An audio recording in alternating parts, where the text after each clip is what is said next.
Alright, got the pan off. It's a little sludgy, but not the worst I've ever seen. She's definitely got some miles on it. And judging by the bearings here, someone wasn't very nice to it. Looks like they, before the engine even had a chance to make oil pressure, it was already to the floor. They all got a fair amount of play in them. As you rock the crank back and forth, you can watch, everything jiggle. You got end play in all the rods.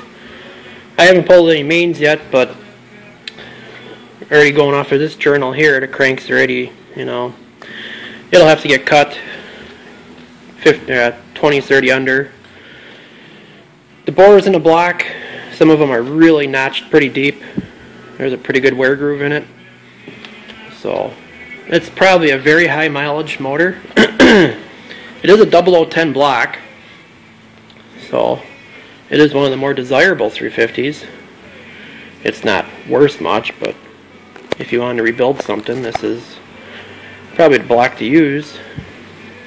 But right at this moment in time, I really don't want to stick that kind of money into a rebuilt motor just for orange peel, because I really don't know what the future of that truck's going to hold. It's not so much a truck, but the El Camino has a rebuilt 350 in it that I built pretty much to truck specs, if you want to say. It's not really a high revving motor, it's just a torque motor. That motor would be perfect for orange peel, and I really want to put a big block back in the El Camino. But I need to put something in the orange peel in the meantime, because even still I don't have the money to build up the big block I want to build up. With everything else, that's a couple of years down the road.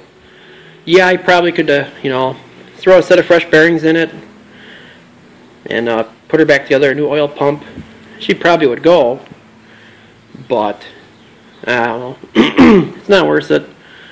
So I'll put that rod cap back on, put the pan back on, and I get that motor in the corner. I'll go dig that one out, and we'll see what that one looks like. That one was fairly low miles, but it was a municipal plow truck, and knowing how those are, they're usually beat to hell. But it did run pretty good when I got it, so we'll see. Stay tuned. Okay, plan B. Whenever you do a project, make sure you always have a plan B. Sometimes even a C, D, and F. But always have a plan B. This is my plan B. Like I said, this is like an 85, 86. I forget the exact year. Came out with a Chevy 1-ton. It's one of the last few years of carbureted. As you can see, it's completely emissioned out. Dual air pumps, It's got that first year of the tubular, stainless steel manifold, which, yeah, they're neat, but not that neat. 6 tons of accessory crud. Serpentine belt-free alternator, which I might keep. I always like that setup. So we'll rip this one down. This one was a fairly low mileage motor. It was owned by a municipality, so one would think it would be taken care of, but yeah, don't hold your breath on that. The only thing is it's going to cost me a little bit more money, because now I got to buy a new flywheel and a clutch, obviously. So, but that's not the worst thing in the world. So we'll get this one tore down and see what this one looks like.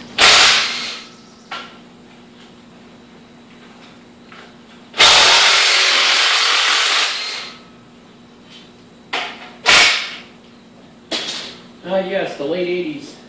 Half metric, half American.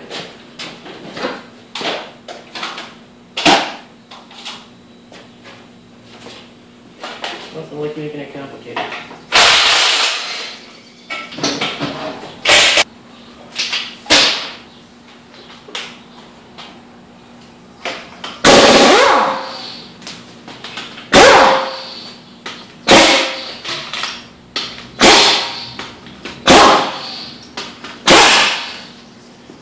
When it happens. So the bolts rotted off to the point where there's no more 9/16 head left. So plan B, see there again, another plan B. Sometimes a metric will grab it, like a 14 millimeter or a 13 millimeter. Sometimes.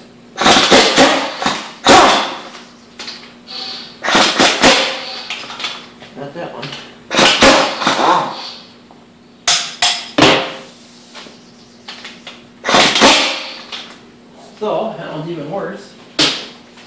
We'll try a 13, which I just had off. So I'm going to put it here. Oh yeah. Yeah, sweet. Doesn't work every time, but works most of the time. Hey,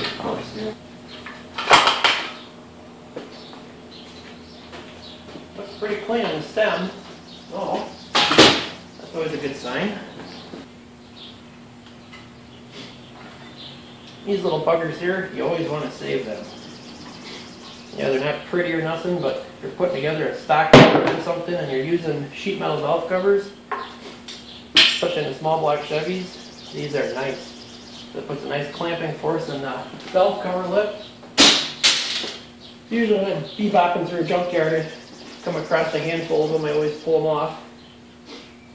Because the ones you buy in the store, those, you know, Mr. Gasket ones and stuff, they're made from, I don't know, sheet metal or something. Or these are like almost like a spring steel, and they always have that bend to them. Always work out good. Always keep a stockpile of them if you're a small block Chevy guy.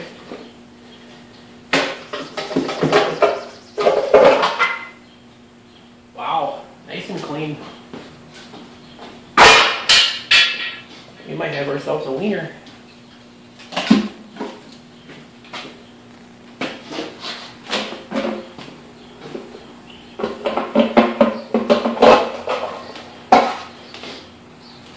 That's very nice, actually.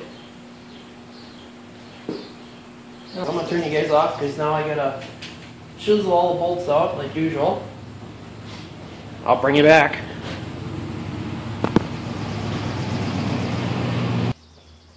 Alright, got the bolts out.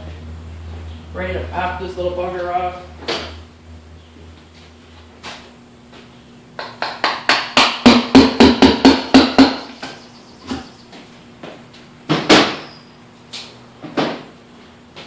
It's an EGR intake, so definitely not going to keep that.